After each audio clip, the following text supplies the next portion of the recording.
We'll guide you through how to complete the Stripe payment process. If you find this helpful, consider subscribing and liking the video.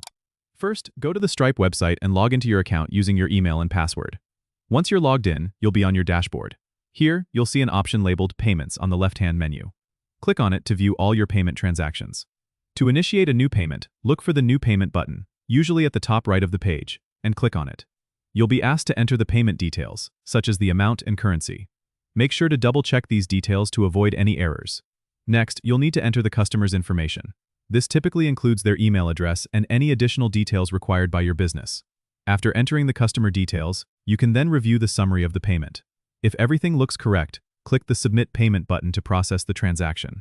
Stripe will handle the rest, and you'll receive a confirmation once the payment has been successfully processed. You can also view this transaction in your payment history for future reference.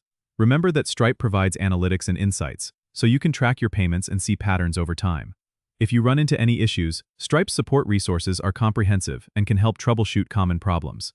Don't forget to subscribe and comment if this helped you out.